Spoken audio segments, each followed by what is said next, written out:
Hello and welcome to episode 96 of Retro Encounter, RPG Fan's theme-specific, sometimes off-topic podcast. My name's Mike Sollosi, and I'm your host for today, and I'm here with two RPG Fan legends of the website. Legends? Really? Mm-hmm. Am I legendary? Like, does that make me, a purple or a green? No, green is set.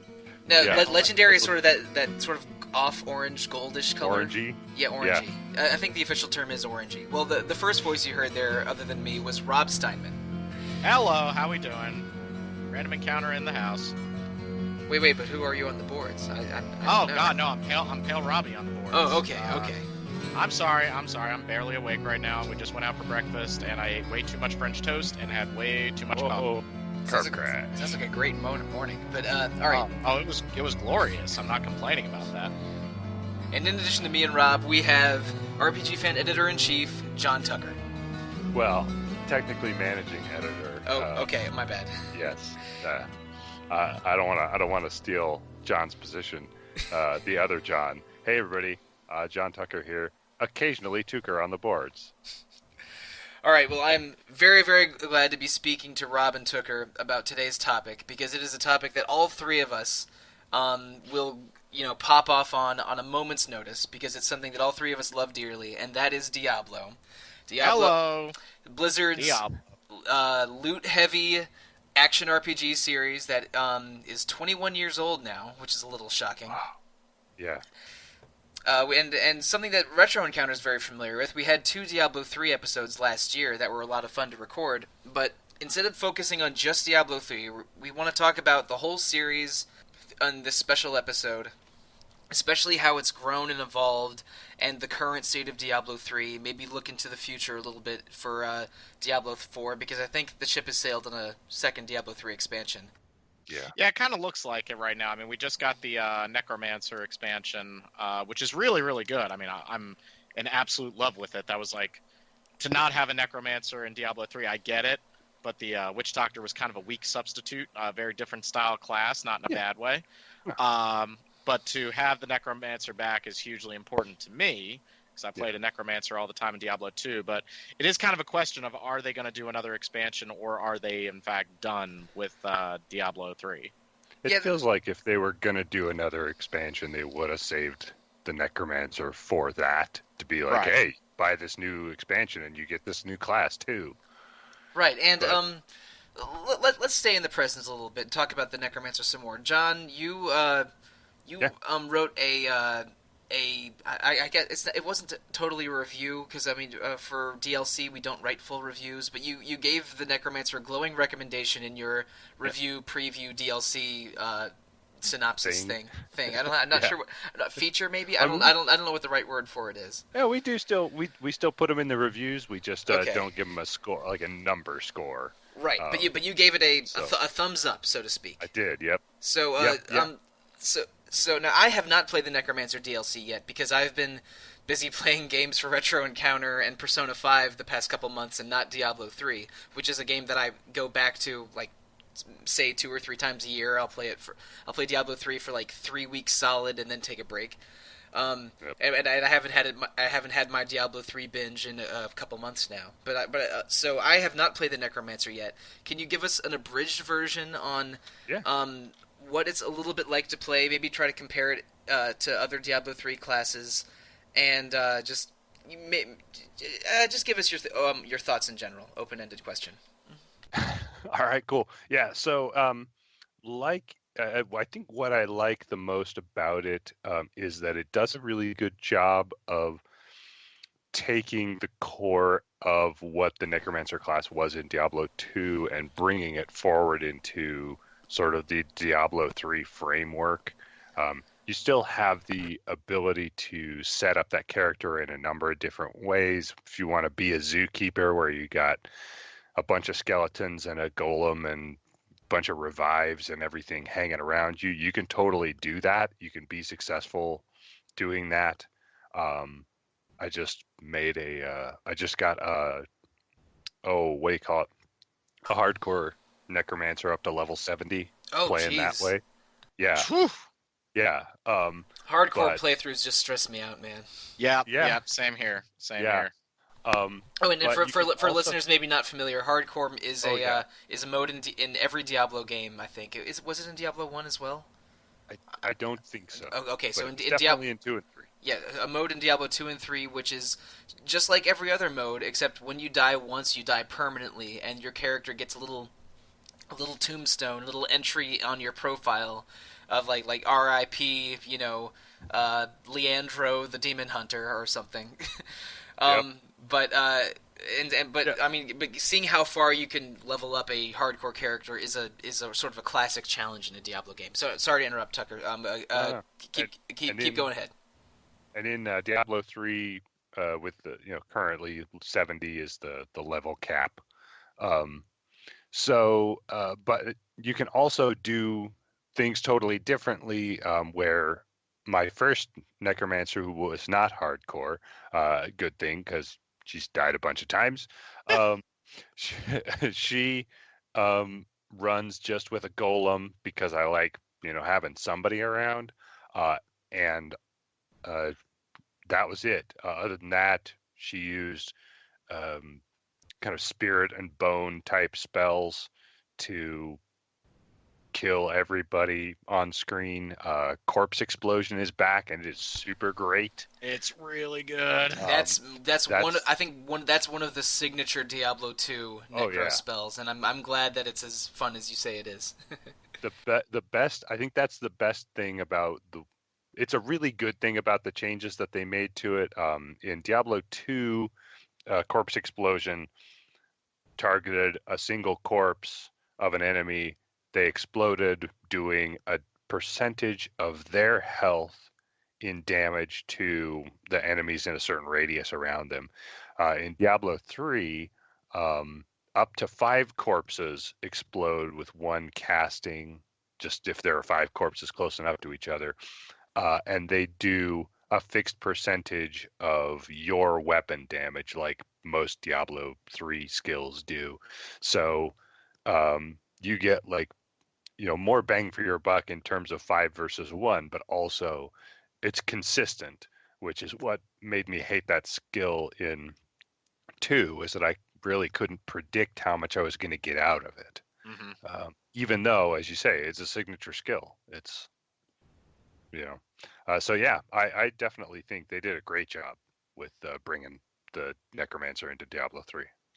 And I'm playing a very different style necromancer. I am a minion heavy necro. That's just I love commanding an army. The zookeeper style, as Tucker mentioned a moment ago. Yeah, I'm a huge fan of just lots and lots of skeletons around me, and I actually swapped out my Corpse Explosion for Revive because I just love constantly summoning up the armies of hell to keep working for me. And I found, like, as I started getting higher, and I'm playing a Rift right now, like once all the corpses are gone, that's like a main source of damage that's gone, and that can be kind of troubling on a unique enemy. So I like just constantly reviving my dudes to just keep beating up on it. Do you have it set to the rune that makes it so when your revives die, they just leave a corpse behind and you can resummon them? Yep. Yeah, that makes it really good on boss fights. That makes it really good on boss fights. Yeah, I'm glad they included that one. It's a really good character class, and I know a lot of people were complaining about $15, and that's maybe a little too expensive for it. I think the sweet spot would have been 9 or 10. But it is a really good character class. Plays very differently from the other casters. Just a much more aggressive style. It's a lot of fun. It's really, really good.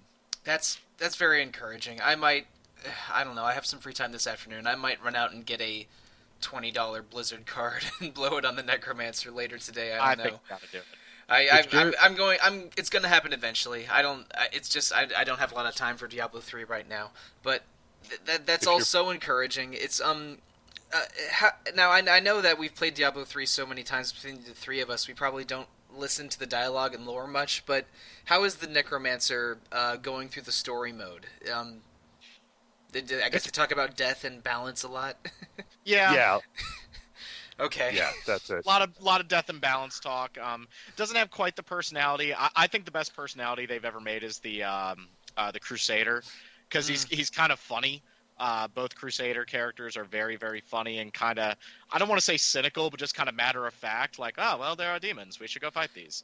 The Necromancer's a little bit more metal. I mean, he's kind of what you would expect. I think he would go chill out at a bar with the Demon Hunter, which is cool. Like, that fits the personality type, but, not a whole lot of personality to compare to, like, the Witch Doctor or the Crusader.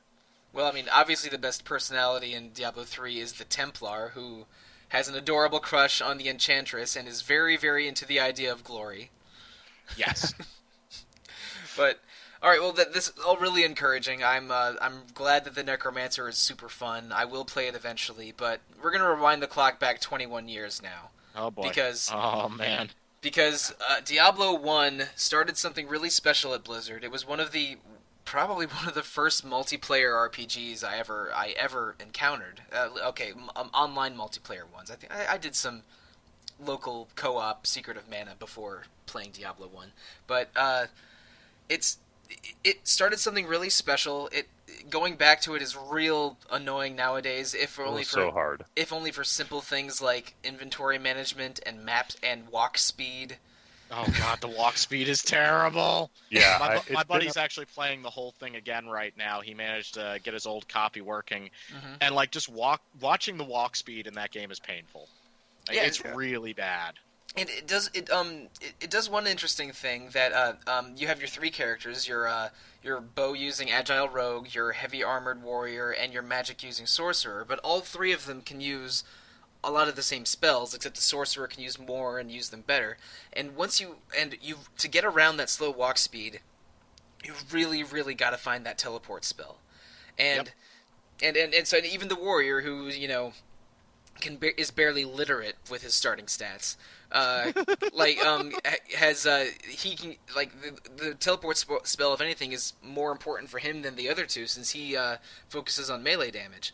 But finding that teleport spell is like a turning point in the game, because the rest of the game becomes way smoother and faster. And not surprisingly, Diablo 2 is a much faster game than Diablo 1, and Diablo 3 is a much faster game than Diablo 2, because Blizzard understood, this is important to people. Yeah, but it's worth maybe mentioning for those who didn't play it or don't remember. In Diablo 1, there's no skill trees, as Sollosi said. Anybody can learn any spell, but the way that you learn them is by either buying spell books or by having people drop them as loot. And real quick, that to me is like the bane of my existence in an RPG. Yeah. It's one of the reasons why I've never really gotten into Divinity Original Sin. I don't want to go looking through the environment to find skill books. Like, I just hate that. And I know some people really love it. I despise it. Yeah. And the way that you level up your spells in Diablo 1 is also by finding those books again. Yeah, so you find the Fireball book again, and level up Fireball. And you have to eat a second Fireball book to level up Fireball from 1 to 2, etc. Yeah. And just to go back a second, I kind of want to talk about my experience with Diablo 1, because I think it was really different than a lot of people. I did not have a computer to play Diablo 1. So I would go over to my buddy Brian's house all the time and just play Diablo all day, every day. My experience with Diablo 1, people are going to make fun of me, is the PlayStation 1 version of Diablo 1. The one that would it would take up an entire memory card for one character. Yeah, it was I think it was the number 16 memory card slots? I think it was 10. 10? I think it was 10. So there were 15 blocks on a memory card, if I remember correctly. I'm sure somebody will correct us. I thought it was 16, but I could be wrong. Yeah. You might be right. You might be right. But the really cool thing about Diablo 1 on console was that it was co-op. It was a couch co-op 2-player game. So even though you didn't have the online, that was the first taste of Diablo on a console. And we had to wait all the way to Diablo 3. Years after Diablo 3 was released, did we finally get it on PlayStation 3 and Xbox One. And it's really made for console in a lot of way. I've talked about on Random Encounter, haha, plug. I've talked about on Random Encounter how much, if I was back in college, Diablo 3 would have been our dorm game all day, every day. We just would be playing Diablo 3 like crazy, the way we played kind of a turd of a game and Gauntlet Legends over and over again, but it was the closest thing we had.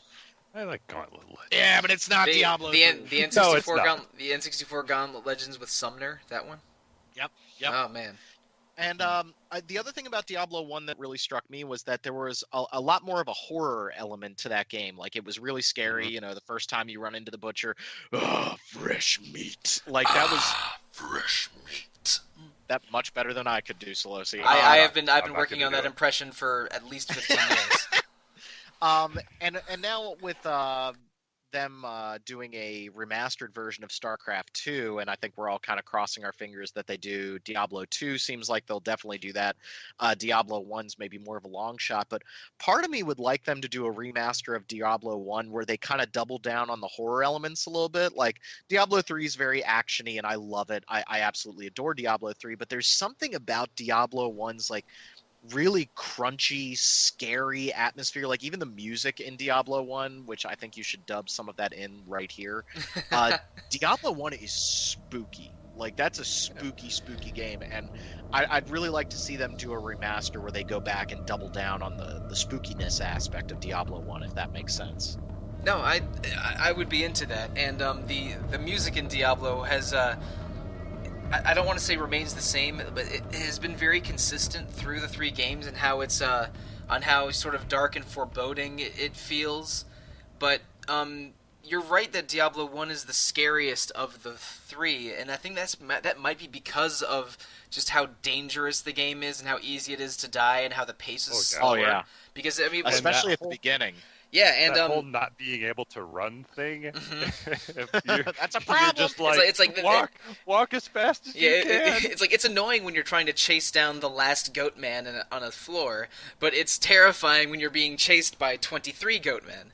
And so that's when the game becomes, that's when it transforms from being an annoying mechanic to like a scary aspect of the game. And my experience was a little similar to yours, Rob, except I didn't do much playing of Diablo 1 the first time I encountered it. My friend Jason had it pretty soon after it came out. I would have been 10 or 11 since I was born in 86. But I remember he was like, man, you got to play this game. And I didn't realize it at the time, but he started a new character just to see my reaction to the butcher. And Yeah. I yelped like the small child I was, and was a little afraid, and watched Jason keep playing the game with sort of a fascinated fear for a couple nights after that. And this is okay. Now, episode previous to this one was the Grim Fandango episode, and this is the same friend that I played Full Throttle with at a sleepover that I mentioned in that episode, as an aside. But anyway, so that was my first experience with Diablo 1. I didn't get the game for myself, partially because I didn't have a good computer at the time, until all of my friends in high school were playing Diablo 2. And this would have been like 01 or 02 or so. So I decided to get the Battle Chest version of it cheap, which came with Diablo 2, the expansion, and Diablo 1. And so I started playing Diablo 2 with them, and a little bit later went back and played Diablo 1 myself. And it had a lot of fun, even single player, because I played Diablo 1 entirely in single player at that time. It was it holds up as a cool, atmospheric action RPG, even though the core of Diablo is playing online and getting loot and running dungeons, which was not my Diablo 1 experience. Yeah, Let's talk about the butcher a little more, because that moment, Yeah. which is many people's first death in Diablo 1, is something else, man. It became such an iconic bit that they brought him back to be the first act boss of Diablo 3. And especially if you were playing as a sorcerer at the start of Diablo 1. I mean, the 3 character classes in Diablo 1, the sorcerer, warrior, and the rogue, they were kind of your normal, easy, difficult for the beginning part of the game, and then they kind of get flipped on their head the further you go. The warrior has a pretty easy time because he has a lot of really direct damage at the start of the game, and the sorcerer is just like a glass cannon that can die in just a handful of hits, and it makes the start of Diablo just really, really hard. And I just remember getting to the butcher, and I'm like, how am I going to beat this thing? This is really, really tough. The sneaky strategy for beating the butcher is probably easiest with the rogue, but the butcher can't open doors. So when you first open the door and he says, fresh meat, and charges you, it's terrifying. But if you open the door and immediately run away and run into into a cell, a barred cell or something, and close the door behind you, then you can shoot him with arrows through the bars. and he won't be able to get to you since he can't open doors. That's Nice. that's the way to cheese the butcher. But I definitely did not know that the first time I played Diablo 3. Diablo 1. I just tried to overpower him with the warrior and definitely died the first time and had to level up some. But that first butcher encounter is special, and the rest of the Diablo 1, because it's so challenging and gets consistently more challenging, at least unless you're a sorcerer and can firewall the enemies by the end of the game. Or have mana shield, and so you have infinite health at the end of the game. It's a challenge, and part of it, and I'm going to spin this around a little bit.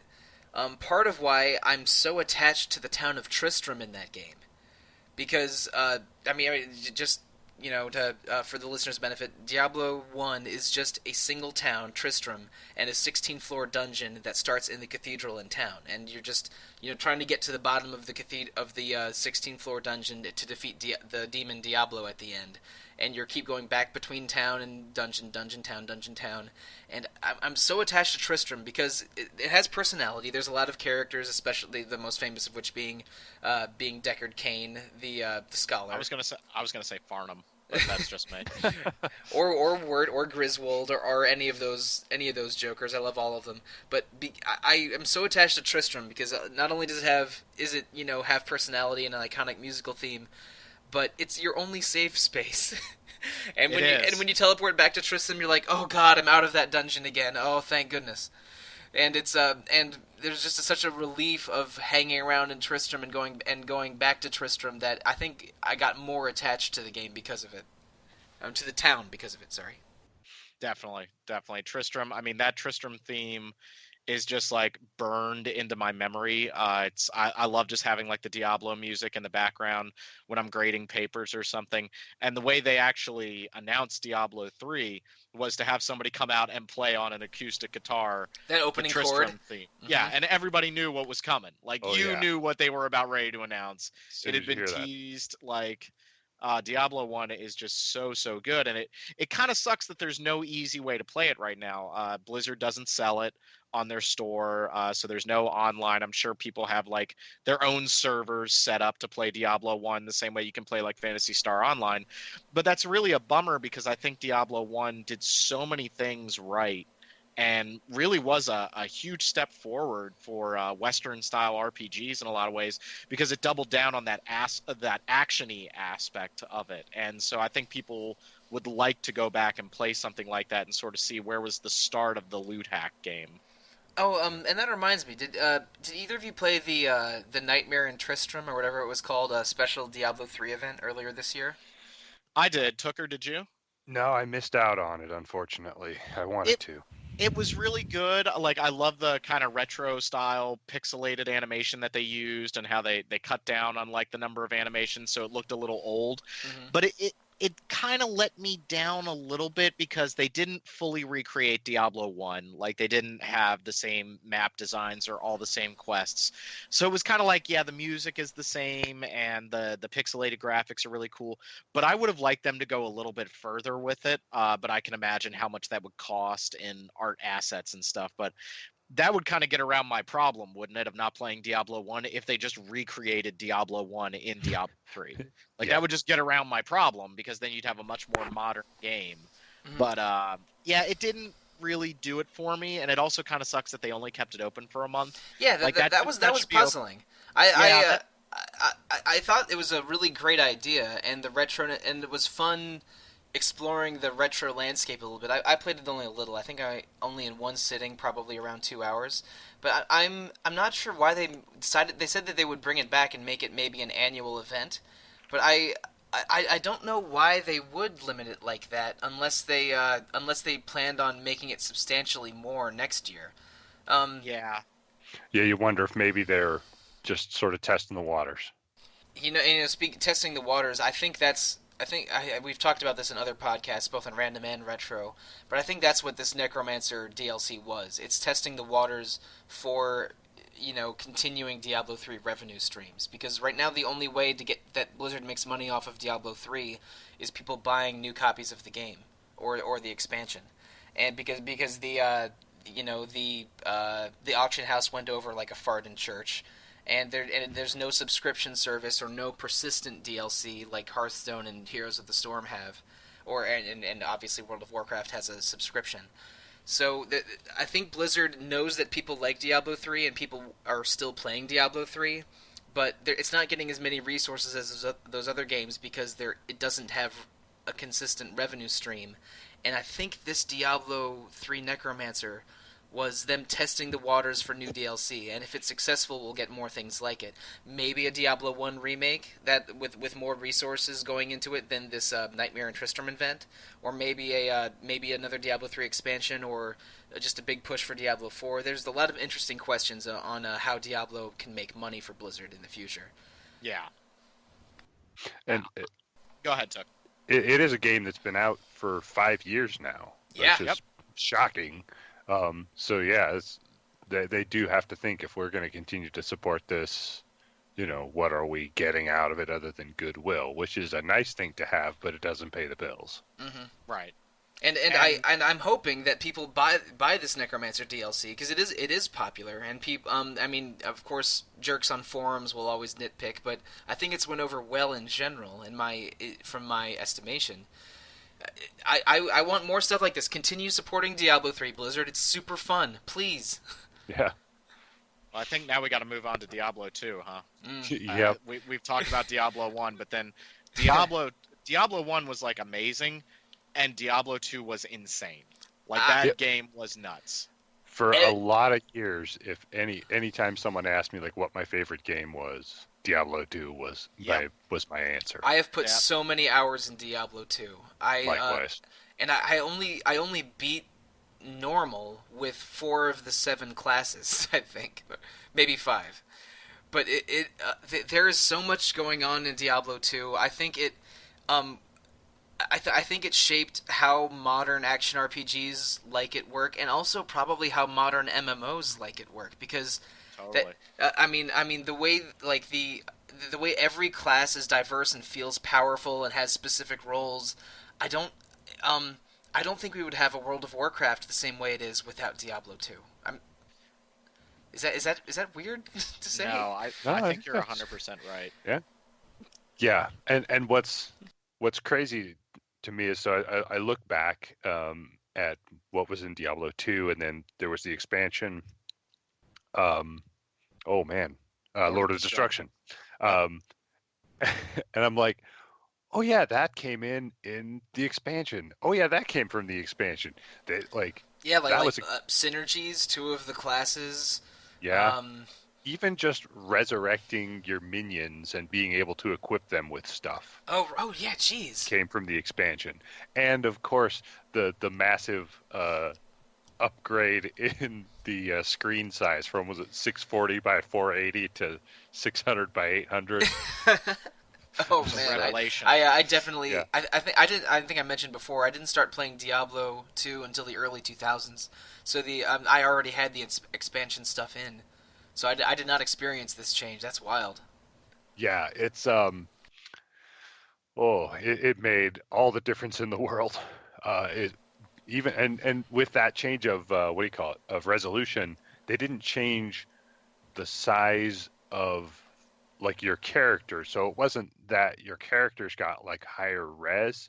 It was that all of a sudden you could see a bunch more than you could see of what was around you. And that's very helpful. Oh yeah, it made a big difference, especially with those enemies that love to hang just on the edge of the screen, shooting at you. And also, I mean, comparing the changes from Diablo 1 to Diablo 2, there's 5 classes instead of 3, which was changed to 7 in the expansion. Every class has a bunch of skills in a class tree that every level you can put 1 point into a skill of your choice, and so there's, I think, the maximum. You'll probably beat normal around level 30 or so. So you'll have you'll be able to put points into probably, I don't know, 10 to 12 skills, because you can rank each skill up to as high as 20, and right. And I mean, most of the time I'll only be using 4 or 5 active skills at most. Yeah, And so you do that instead of find skills, and each class has multiple play styles and feels very unique compared to the other classes. There's not shared skills like the spells in Diablo 1, and instead of being one town and one dungeon, there's 4 acts with a 5th act added in the expansion, with a town and and an overworld and a series of dungeons, and you play the game in those distinctive chunks, those act chunks, which is something they brought back for Diablo 3. So it's the setup is different, the action is different. You can run, which is maybe the biggest change of all. There's a walk speed and a run speed. But you have a stamina meter. That's true, yeah. Which stops being an issue fairly early in the game, but at the start it's like, wow, I can only run like 2 feet. It's like me back in high school. And then like, it's just not very good.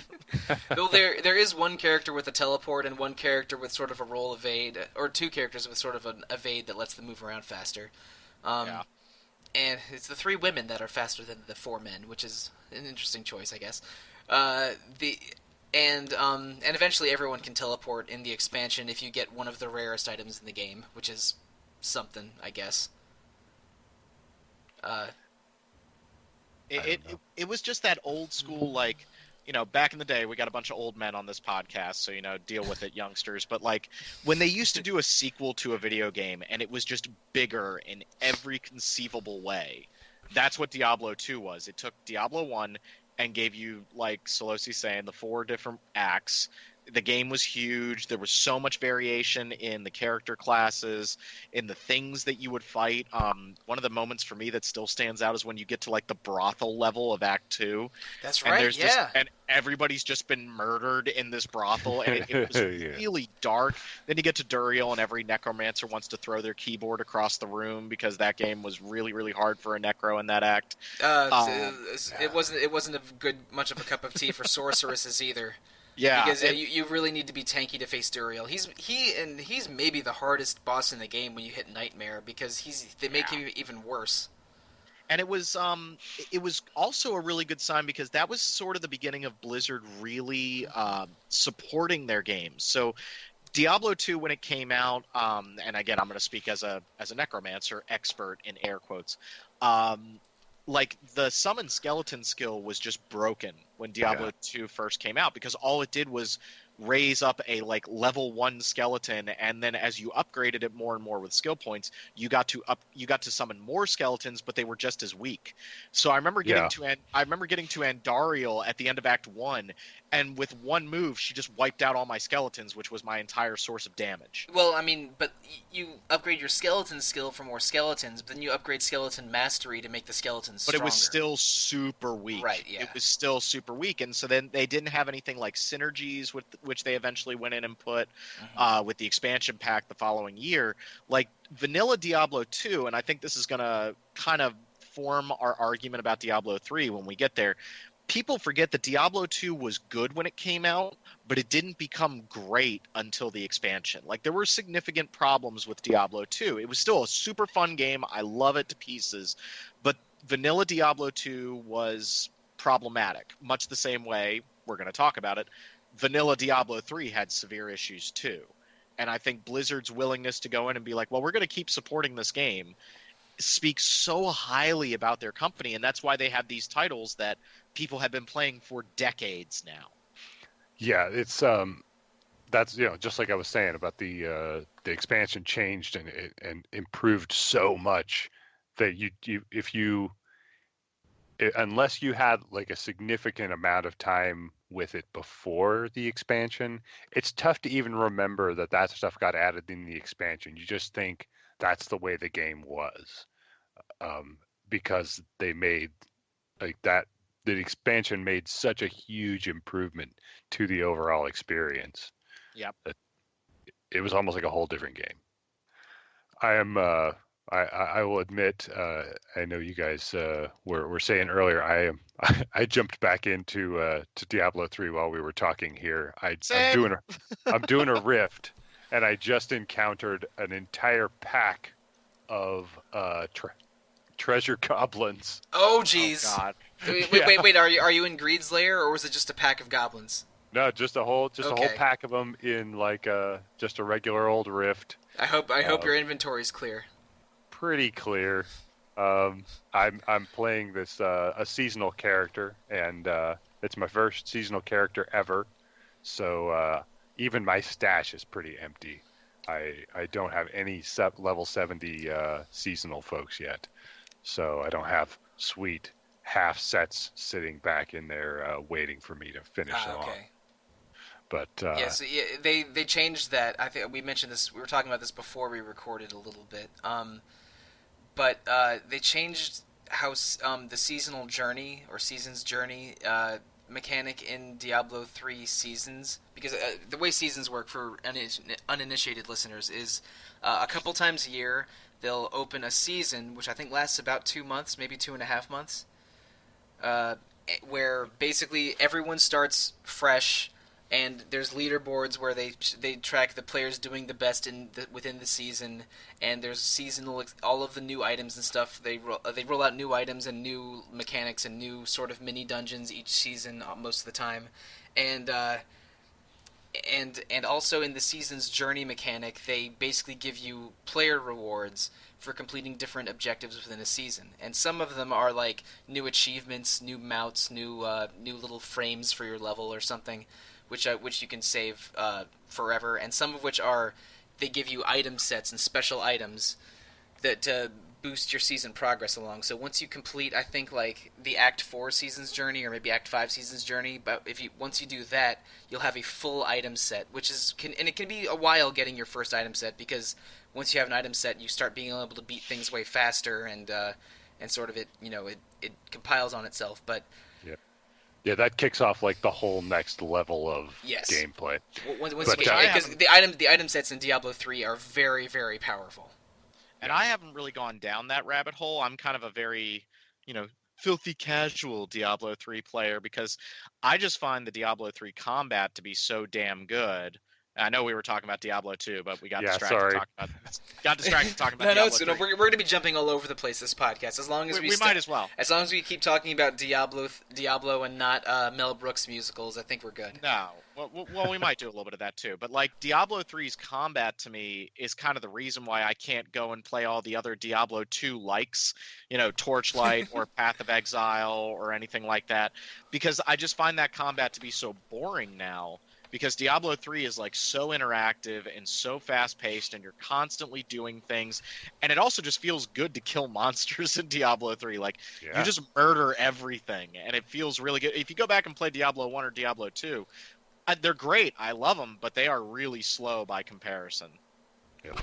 And man, you should try a seasonal character sometime, Robert. Because I did a little bit, but then I fell out of it. Like I got busy with work and stuff, and it was hard to have that commitment. I mentioned this before, but that's kind of how I played Diablo 3. Is I'll get super deep into a season and play it for 6 weeks or something, and then take a break. And my fondest memories of Diablo 3 are my seasonal monk and my seasonal witch doctor that I played in. I think the witch doctor was late 2015 and the monk was sometime in 2016. But they the way they have it set up so that you can compare your progress to everyone, and how they accelerate the loot hunt a little bit with the season's journey stuff just is my favorite way of experiencing Diablo. And sets, like the way that they had gameplay revolve around item sets is super smart, because they give you each one is so fun and so different that there's even the whole setless set now thing from the what are they called? Kunai's Cube? No. It's 2 rings. There's a set of 2 rings. One of them's the Wailing Host. I forget the other one. But if you equip those rings, then it basically every ancient legendary you equip, other than the rings, I think increases your damage by 400% and reduces damage received by 10% or something. Yeah. There's so many ways to build characters in Diablo 3, and sets are so powerful and cool that the loot hunt is so good in seasonal Diablo 3. But anyway, back to 2. Sorry. No, before we go back to 2, Robert brought up something interesting. Don't call me Robert. It makes me feel Sorry, like I'm in trouble. I'm sorry, Don't do Rob. that I'm to me. sorry.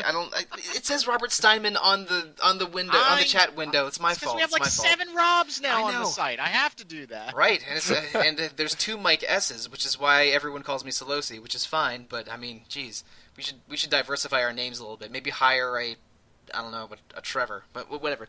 Anyway, so you mentioned how you can't go to games like Torchlight 2 or Path of Exile. Tooker or Rob, do either of you have a favorite Diablo clone? I really enjoyed Torchlight I think more Torchlight 2. Yeah.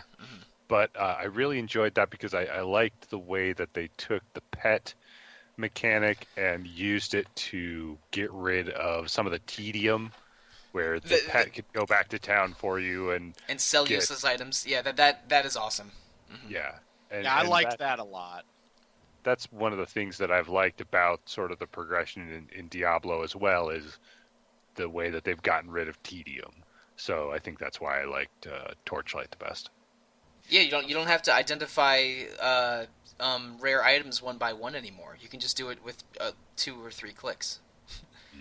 Diablo 3. Yeah. So, Rob, do you have a favorite non-Diablo clone from maybe in a world before Diablo 3? Did you have a replacement?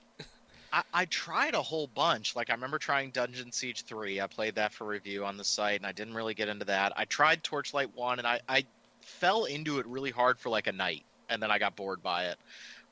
No, I think every one just didn't scratch that same itch for me, but I think a lot of it came down to character classes. Like, I played a sorcerer in Diablo 1 religiously, and then Diablo 2, it has just been Necromancer all day, every day. Like, that is just one of my favorite character classes of all time. Like, it's so much fun to play that class. And so then I would go in and play these Diablo-like games, and I'd have fun with them, but I'm like, yeah, but I'm not raising an unholy army of undead. And that, that's a little boring. Like, that's just something that makes me really, really happy. But, none of them really... And I think the other thing is that Diablo 2 and especially Diablo 3, it's like they space out the loot at just the right time. And so a lot of those those Diablo-like games, it just didn't feel like the loot was coming at the right clip. And I wasn't earning skills at the right level. Like, I've said this before about Path of Exile, and I know a lot of people really like that game. I think it's awesome that they've given that game so much content. But Path of Exile is a butt-ugly game that is really boring to play at the start. And I've fired it up like 7 or 8 times, and within 20 minutes, I am just bored of it. Like, just, no, this isn't, I'm past this. In Diablo 2, the first thing you do is summon a skeleton as a necromancer. Mm-hmm. And that's like, okay, this is a little different. I'm on board with this. And I just don't think that the other Diablo 2-like games really hit that same measure for me as a gamer. Now, I like Torchlight 1 and 2 quite a bit. I've played a lot of both of them. I have a level 85 or so Outlander in Torchlight 2. I should max her out. I should max her out one of these days. But my favorite non-Diablo Diablo clone is from probably over 10 years ago now. It's the original Sacred, which okay. Now there's a Sacred 2 and 3 now, and both of those are terrible. And I'm not in any way saying Sacred 1 is better than Diablo 2 or 3. That's not true at all. But when I was a little burned out on Diablo 2, I think this is my first or second year in college, and when I first started looking at getting things on Steam, actually, I think, I got Sacred 1 probably in the 05, 06, 07 range, and had a lot of fun with that for a month or so. And part of it is why is something that Robert alluded to. The 8 classes in Sacred are super, super fun and diverse and interesting.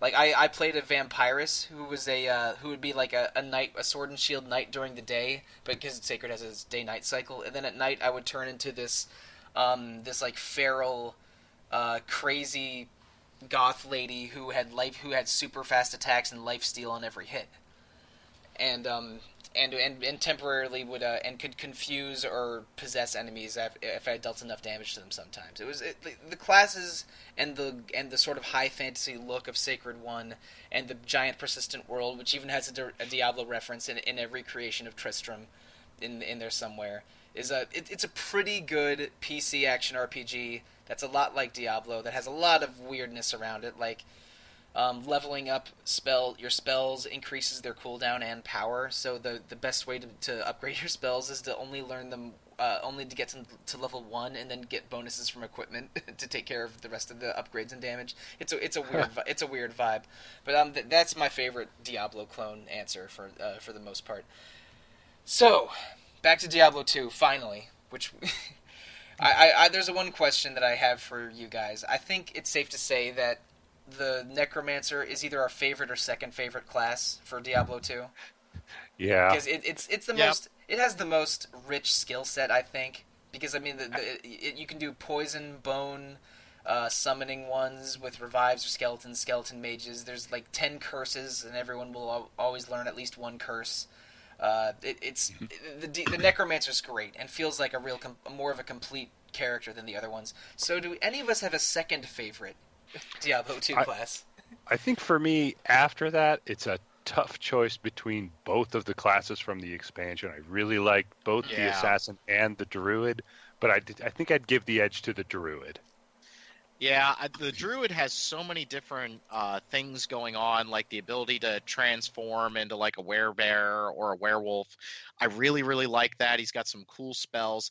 The Assassin feels like a class that never quite got there for me. Like I think it's a really interesting class based around traps and high damage, but I just never felt like she was complete. This Assassin Phoenix combo, once because she has these different elemental strikes that if you cycle between them, they sort of get stronger and stronger. Right. And will end in a big explosive finishing move. It's really cool, and she feels like a proto version of the monk from Diablo 3 in that way. But a lot of ways. So I had a lot of fun with my run as an assassin. I think I would have really liked to have seen the Assassin in Diablo 3, because I think with the more action-y combat of 3, that would work out really well. Yep. But they just never went to it. But I like the idea of that character class. I just don't think she came together fully for me. That the Druid is so different than the other classes. I was kind of hoping that they might revisit something similar.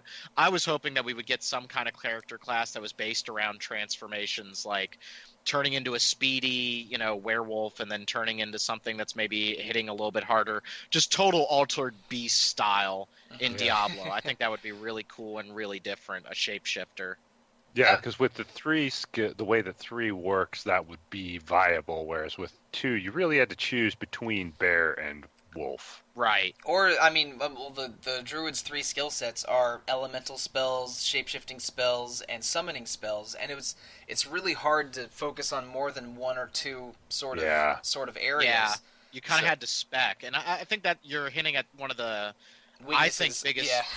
I think it's one of the weaknesses of Diablo 2, and it's one of the things that they tried to fix with Diablo 3, and of course some people are just not happy about that, and I understand that, but in Diablo 3 they did try to focus on, well, you can't break your character, it's all about trying different builds. I mean, you could put hours into Diablo 2, and end up with a character class that you're just not happy with.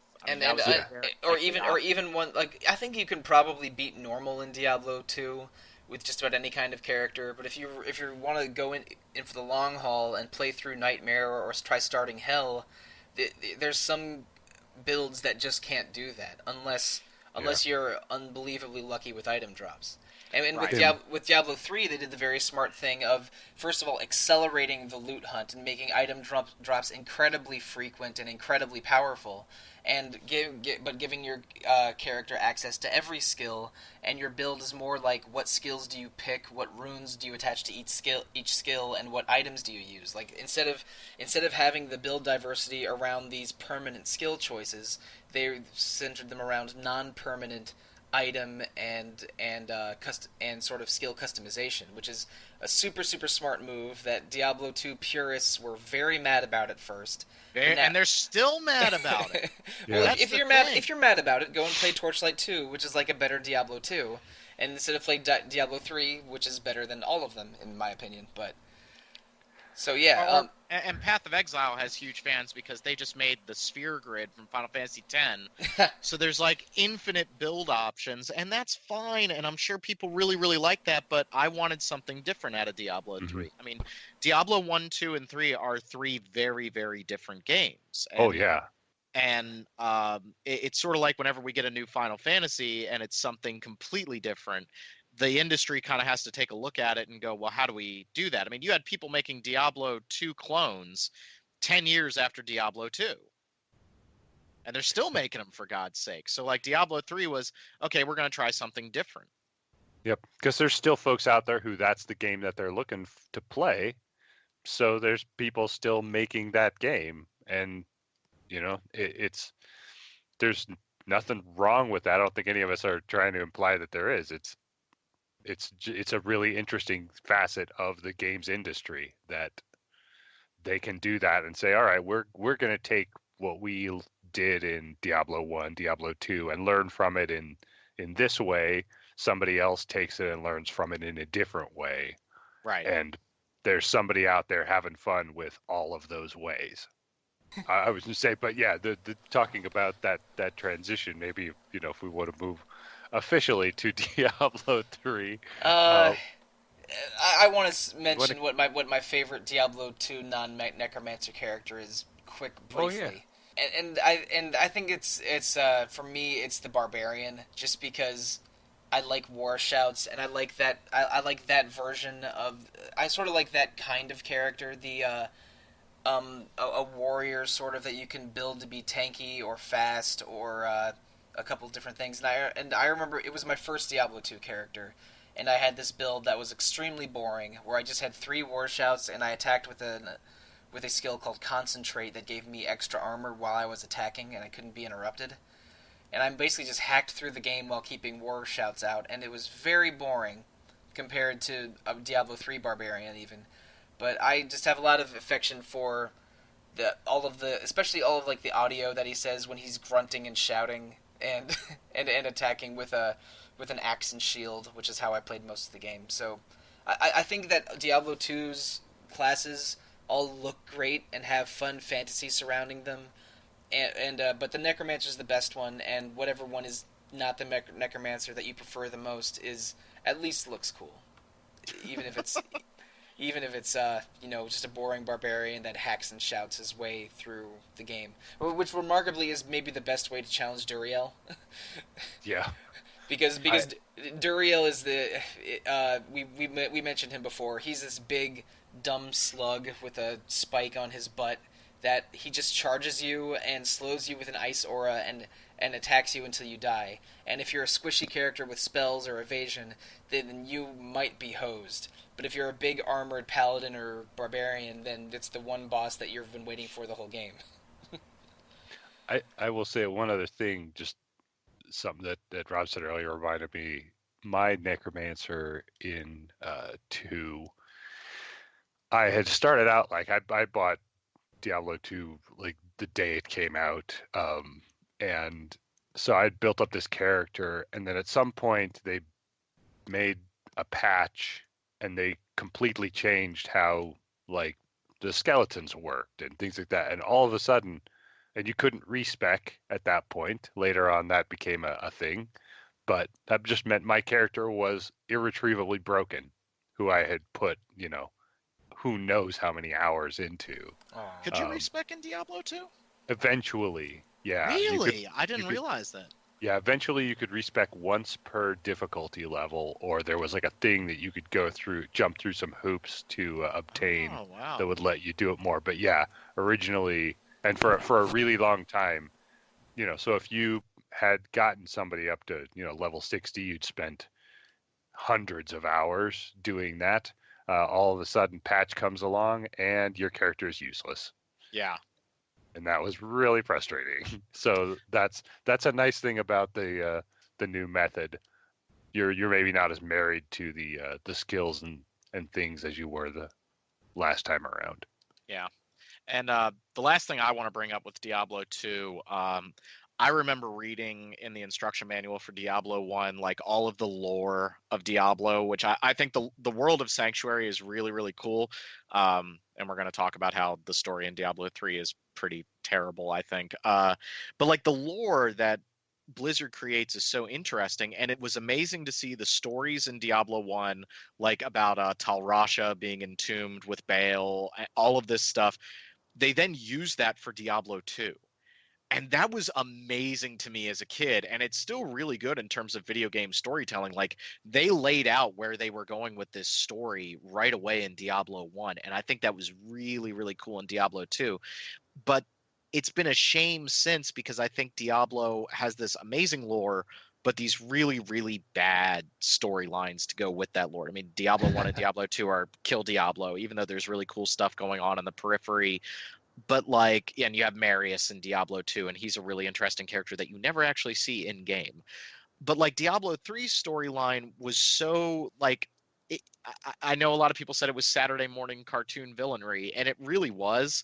And that was such a bummer to me, because I wanted to see them like go down this path with the storyline to kind of take it back into that dark, twisted nature. And I think they got back to it a little bit with Reaper of Souls, the expansion.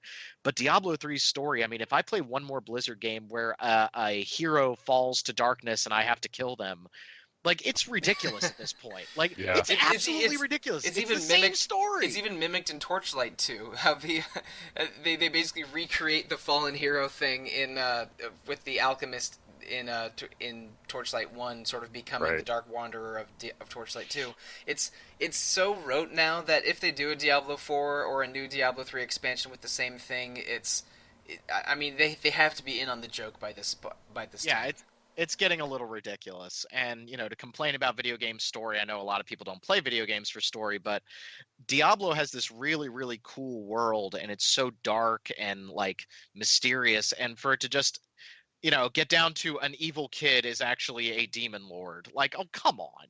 Like, seriously? So now we gotta talk about Diablo 3. All right. Finally. First person to bring up Error 37, I'm punching you in the nuts. I'm so tired of that. That's... We've sprinkled Diablo 3 commentary throughout all of this non-Diablo 3 discussion, other than the Necromancer stuff at the beginning. But, I mean, Diablo 3 started out extremely similar to Diablo 2, where you would have to, you went through the 4 acts of the game through normal, then nightmare, then hell, to sort of get your levels up and to progress through the long-term grind of the game. It sucked. And that really sucked.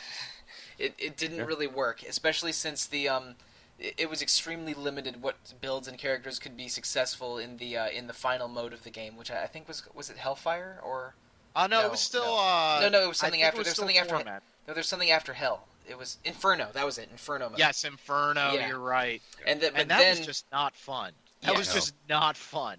And but then they did something that is now endemic to Diablo 3 that I can hardly remember it without it. Is instead of running through the game multiple times at different difficulty modes, there's basically a slider where you can choose your own difficulty, and higher difficulty means stronger enemies and more damage and more health, but also more rewards.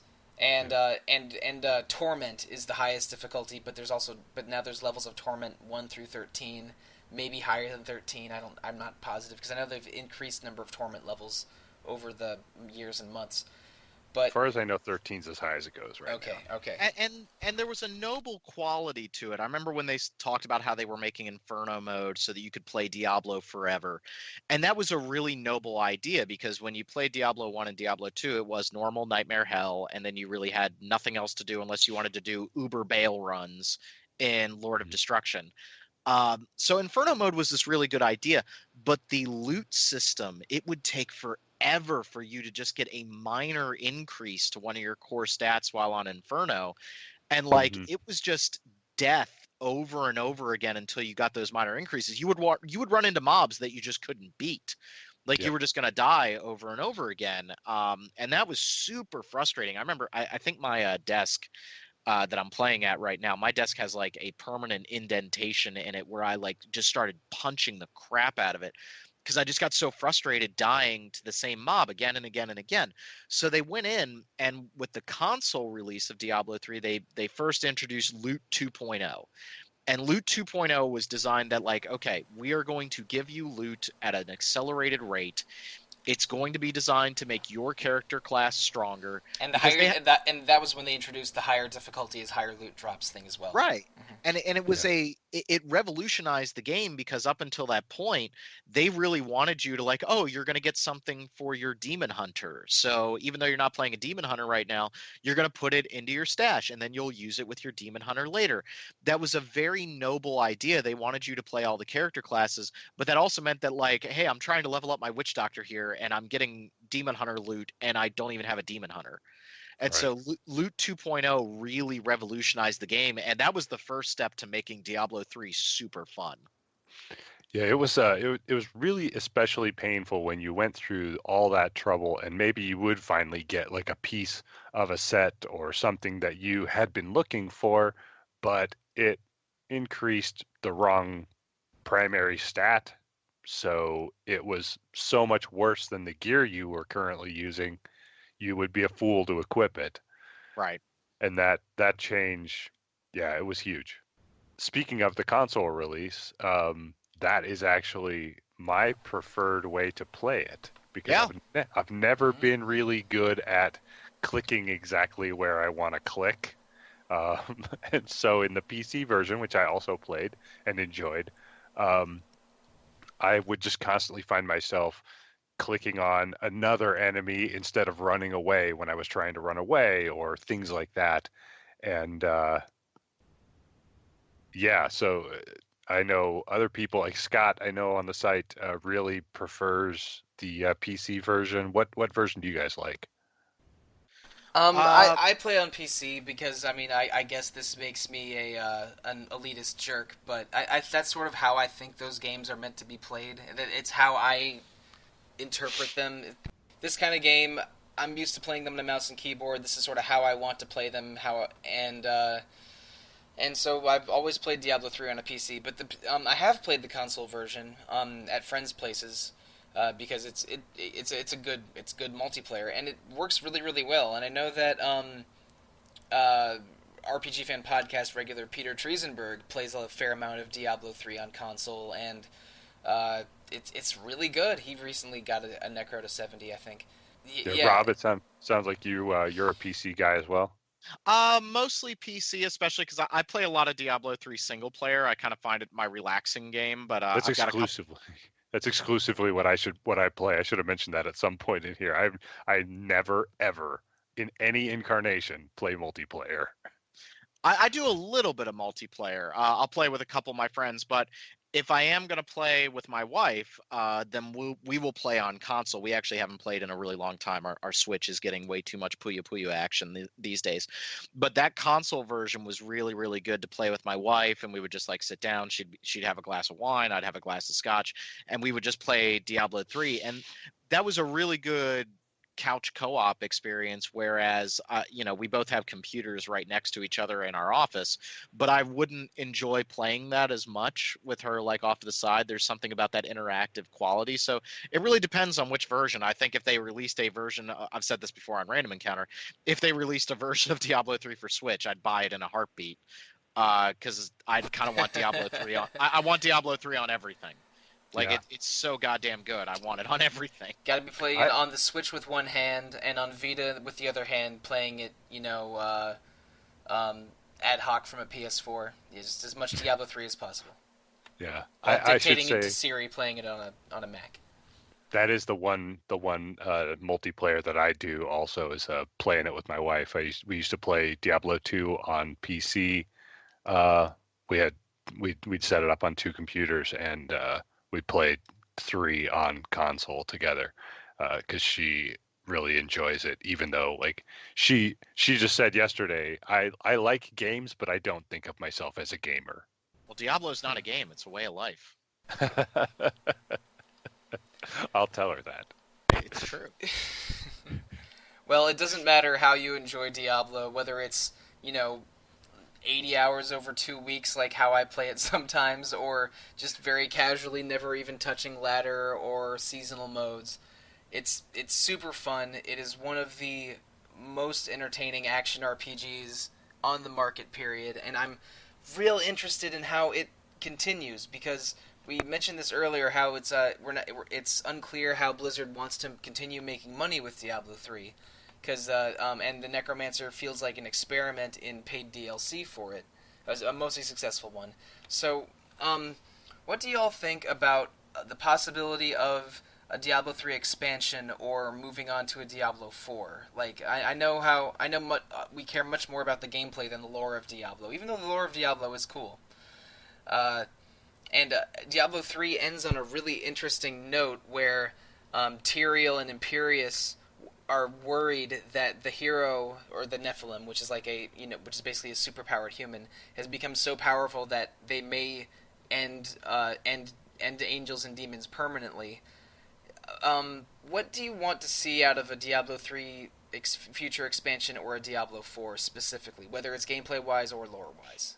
Let's start with you, Rob. I would like to see another character class if they do an expansion. I think that's kind of important. They could go to the druid or the assassin, like we were talking about before, or something entirely new. Another act, another story-focused act would be important for me, and then continuing to do the endgame content the way they have. But at this point, I feel like Diablo 3 is kind of done. Like, I would be okay if this was it. There's so much content there to keep playing through.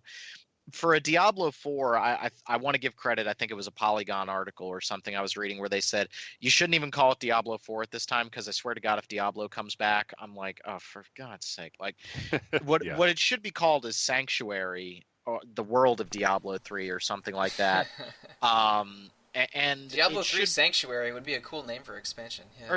Or just Diablo Sanctuary or something like that. But just something that, let's completely redo everything, even though I think the core of Diablo 3 is really good. I think at that point, that's what you need to do, is something entirely different, or make a loot game in another universe. Like, I wouldn't mind a sci-fi setting for a loot-based game, as long as it isn't too human. I think that they could go down another path and still have, like, this is a spiritual successor to Diablo, but it's in an entirely new world, because I think they've kind of done everything they can do with the Diablo world from a story perspective, and starting fresh seems like a really good idea for them. Well, I mean, personally, I think that if there's a Diablo 3 expansion, a new character class is an absolute must. Your idea about a shape-shifting class is really intriguing to me. I think that could work, especially if there's multiple forms that have different strengths and weaknesses, and maybe speccing into more than one form. Like instead of having, to use, if it's the druid, for say, like, instead of having one armor set be all about werebear and one armor set be all about werewolf, I like the idea of mechanics where doing some time in werebear and some time in werewolf enhances, gives you some kind of bonus to encourage using more of the skill set. That kind of version of a shapeshifter intrigues me a lot. And there's one minor, for a lore thing, there's one minor thing that they bring up near the end of Diablo 3's Act 5, where some of the Haradrim are like the sort of the secret order of containing and stopping the demons. They mentioned that there's an incident in Skovos, which is where the Diablo 2 Amazon is from. So I thought that a possible expansion with an Act 6 in Skovos might have been a thing. And especially since Diablo has a history of former heroes turning into villains, I had this, fanfic quality idea of them going to Skovos. All of the Diablo 2 heroes have become corrupted or evil, and you have to kill them because they're all trying to, seize Diablo's power from the Black Soulstone or something. So that they've kind of hinted at that in Diablo 2. You kill Bloodraven, who's supposed to be the rogue from Diablo 1, possibly. Yeah, no, and the summoner, who's the sorcerer from Diablo 1, and the Dark Wanderer is definitely the warrior from Diablo 1. Right. Mm-hmm. So that would be aligned with what they usually do. I'm not ready to throw the world of Diablo out with the bathwater, but I think they do need to try something a little different, and at the very least work on the storytelling a little bit, because I know we're not coming here for story. Diablo has cool lore, but really, really weak stories. Yeah, I mean, the story, I think I did that for a top 5 worst stories on the site one time, and I put Diablo right at number 1, because I'm like, you have all this potential for great story, and y'all just keep screwing it up. What is the matter with you people? If you guys have had your say, I'll jump in with mine as well on that. Ooh, please. I definitely agree about the idea of, if there's another expansion, I would love to see a druid type class come back. Like you said, the idea of being able to switch between multiple forms and making that be a cool, fun thing to do, that seems like it's got a lot of potential. Um, I would like, if they do go that route, I guess I would like to see either, like Rob suggested at the very beginning, I think we were recording at that point, of the price point being a little lower if it's just another class, or if they, want to have a little higher price point and include another act, great. I think either way is okay. The idea of, like you said, also, the idea of bringing Diablo back again, I'm not really into. They said at the end of like the expansion for Diablo 3, they're like, "Oh no, you Malthael absorbed the Soul Stone and then you killed him, and so Diablo's essence is free in the world again." God. I And I was swear like, to God. "No." Yeah, Don't do that. Don't. We've already done this a few times now, so let's let it go. It's okay. But the idea of taking like this world. Sorry. Oh wow, yeah, okay. Totally different series that starts with D, but yes, that's something that we don't need. Sorry, Tooker. Oh, sorry. But the idea of taking it forward actually intrigues me. There's a series of books. I don't know if we've talked about them. The Mistborn books. It's a fantasy series, classic sort of fantasy setting, sort of medievally. But the author, as Brandon Sanderson had said, like right from the beginning, okay, here's my plan. I'm going to write a trilogy of books set in that setting in medieval times, and then I'm going to write another trilogy in the same world, but set more in like what we would consider current times, where they still can do magic and stuff, but they've used that as part of, what's the saying? Sufficiently advanced science is indistinguishable from magic. Mm-hmm. Yep. Well, sufficiently advanced study of magic becomes science, right? And then he wants to write a third trilogy that's set even in the future, like sort of a sci-fi, but based in a fantasy world. He hasn't gotten that far yet because he had this other idea of making like a Wild West trilogy based in this same world with the same magic systems. I would love to see them do something like that with Diablo, where now the characters and even the enemies who you fought in the first three games are, not forgotten lore, but they're, the stories from thousands of years ago, and the world has moved on. There's so much fun to this gameplay that I would love to see them just, take it in that new kind of direction and see what they can do with it. I think that's an awesome idea. I actually did read the original Mistborn trilogy, and I have the new books. I haven't gotten to them yet. And Joe Abercrombie's doing the same thing with his First Law trilogy. He's pushing it forward to a more industrial age, like not a huge jump in the future, but like 50 years. So now you're going to see like steam power and stuff. And I think that's a really cool idea, and I think you could do it with Diablo in a fun way and keep that gameplay rolling. I would love that, Tooker. You need to go work at Blizzard. Tell them to do that. They did hire, or at least put out an open hire for people it was specifically about Diablo and writing and storytelling. I want to say it was 2 years ago. So that got people buzzing about maybe an expansion announcement at the next BlizzCon or something, which did not happen. Yeah. So they're definitely making more Diablo, but the question is exactly how. Whether it will be an expansion, a Diablo 4, or continued iterative DLC like the Necromancer, or like in late 2015, early 2016 when they created Kanai's Cube, which had its own little dungeon and lore surrounding it. And it's named after Kevin Kanai, a Blizzard designer who unfortunately died young a few years ago. I didn't know that aspect. And also, Kanai's Cube is great. It's like it adds even more customization levels to skills and items in Diablo 3. It's completely wild, and being able to equip skills free of their weapons, just is an unbelievable change that made some of my builds way more fun. Yeah, Rob, I know you said you hadn't got into it yet. For anybody else out there who hasn't, Kanai's Cube is an item in town that I think you can only access it in adventure mode, but then you can That get the sounds right. Hmm. you can get the benefits in all the modes. Um, but what it lets you do is feed it some consumable items and a legendary item, and it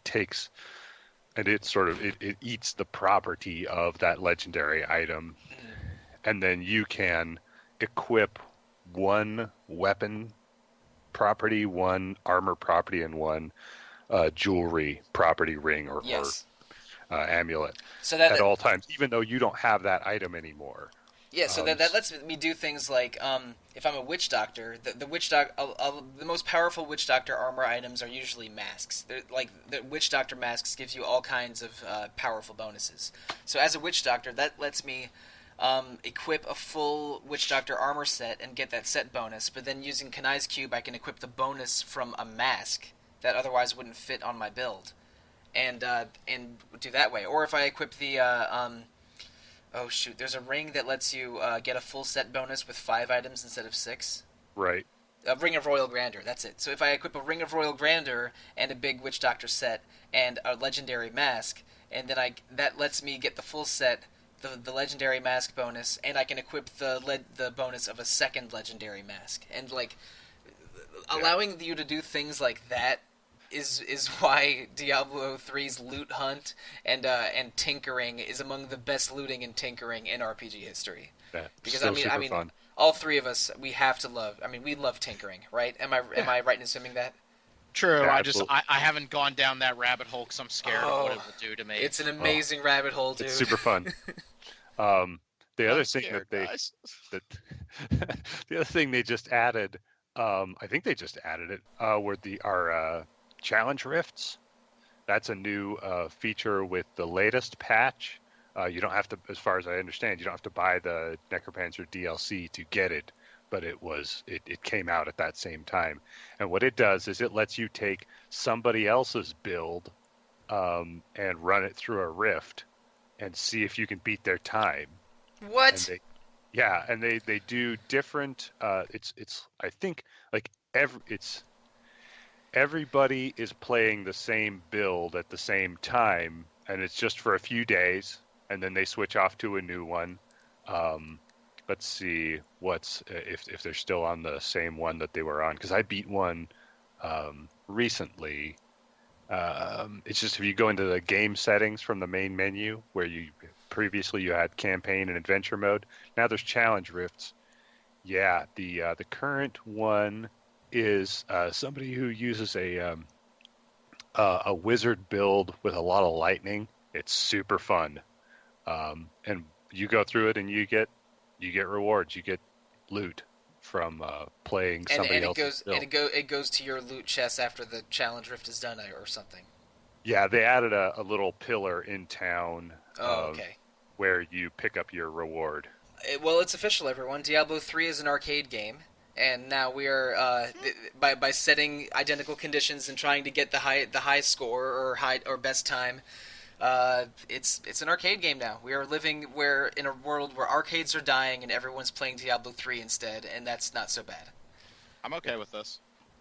Well, okay, we've talked about many Diablo topics for close to well over an hour by now. Is there anything that we want to specifically address that we've avoided thus far?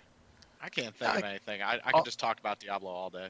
Yeah, all I would say is that if you're listening to this and you tried Diablo 3 when it very first came out and you were like, no, I'm just not really enjoying this, try it again. Or if you heard things about it, such as the error that shall not be named, when it first came out, and that turned you off, try it again. Whether you want to play it on console or on PC, like both ways are super fun.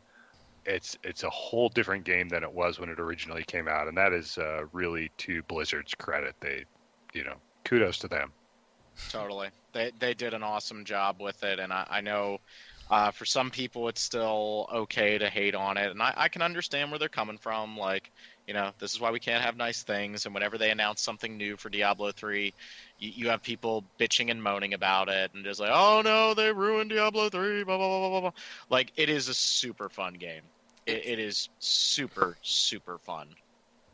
And, I mean, we've mentioned this throughout the episode, but there are so many ways to enjoy Diablo, whether it's on PC or console, or sort of casually, or in the intense seasonal modes, or following high scores and playing challenge rifts, or just even playing your own little single-player wizard, and shooting people with your big disintegrate laser beam for a couple hours a week. Diablo 3 has become a pillar of Blizzard's, temple that millions of people worship at on the regular, and it's my favorite Blizzard property and one of my favorite series of all time. And I mean, over this episode, we're talking about Diablo 1, 2, and 3, and how the series has evolved and modernized over time. Only makes me more excited for what Diablo has in the future, because I think Blizzard knows their audience and knows what's good about Diablo, and any future Diablo we get is going to be quality stuff like the Necromancer, and maybe fewer things like an auction house. Yes, thank you. I need your help right now, guys, because I have some books that I'm trying to get rid of from my stash, and the blacksmith already knows them. How do I get rid of them? This is ridiculous. Oh, I think I think you could. You just have to drop them. I don't think I can even drop them on the ground. You can't? No, okay. All right, I dropped them, but the transmogrify ones will not drop, and that's stupid. that's weird. And your blacksmith already knows them? Yeah. Yeah, I'm guessing it's because I've been playing so many different versions of Diablo 3 over the years that it's like some kind of compatibility issue. The game's like, wait, what are you doing? Okay, now, Rob, as a physics professor, does this violate the Pauli exclusion principle? A little bit, yeah. A little bit. Okay. We just let it go, though. All right? I try not to overthink these things. I try. I'm not always successful. All right. Well, if we're talking about Diablo 3 glitches and the Pauli exclusion principle, I think we're about exhausted on Diablo talk for this podcast. So thank you, listeners, for paying attention to us for your commute or your gym trip, or you sitting at home with a glass of wine, or however you enjoy podcasts. My name is Mike Sollosi, and I've been your host today. So starting with you, John, if a listener wants to get in touch with you, what is the best way for them to do so? This basically is my way of asking, hey, what's your social media junk?